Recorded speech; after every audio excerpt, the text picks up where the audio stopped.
Get ready for the dictation in 3, 2, 1, start.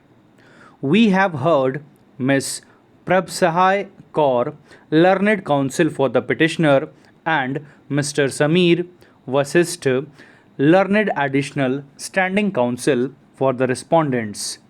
Ms. Kaur has also assisted us by suggesting some measures which can be put in place.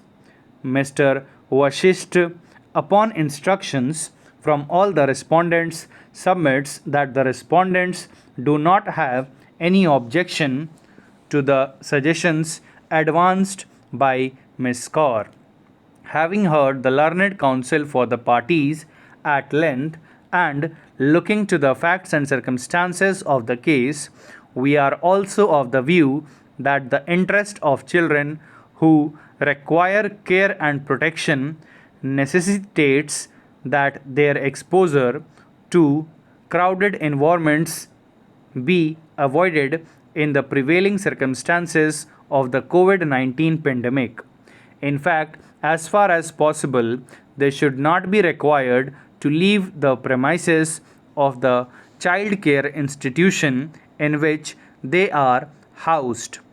In view of the aforesaid, we deem it appropriate to direct as follows.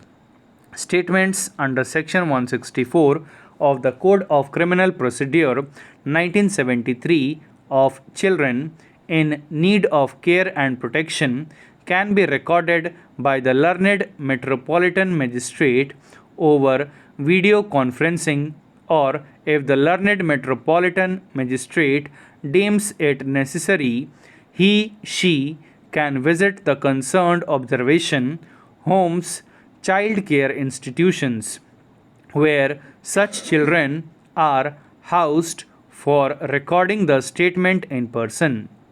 It is assured by the learned counsel appearing for the respondents that the respondents shall cooperate in recording of statement under Section 164 of the Code at homes, child care institutions where necessary, or via video conferencing.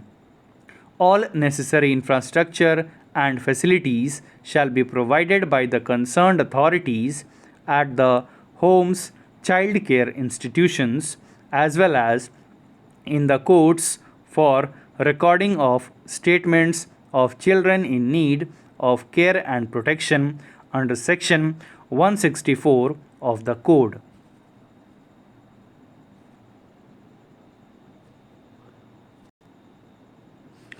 We are informed that proceedings before the child welfare committees and other bodies where the children are required to participate are already being conducted by video conference.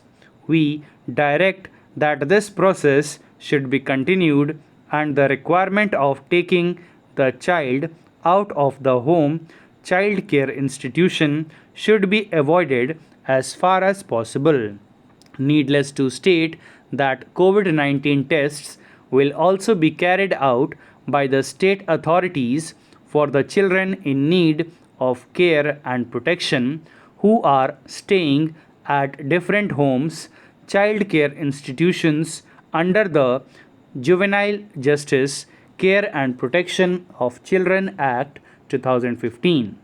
The sample shall be collected for this purpose either at the home child care institution or at the office of the subdivisional magistrate of the area.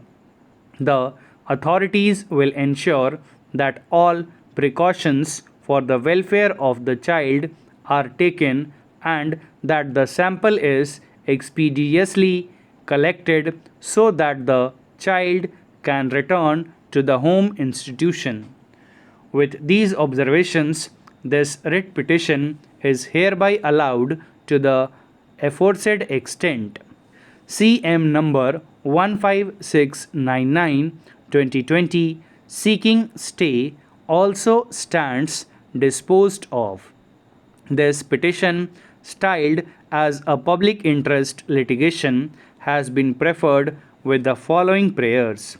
1. To issue an writ of mandamus to the respondent to remove all subsidies which are delivered at doorstep for people without any specific disability, liability, restriction, or condition, failing which such scheme will damage welfare state, and such damage will be with irreparable loss and injury to society and nation, to issue an writ of mandamus to the respondent to not make such free by policy which are delivered at doorstep for people without any specific disability, liability, restriction, or condition, failing which such scheme will damage welfare state,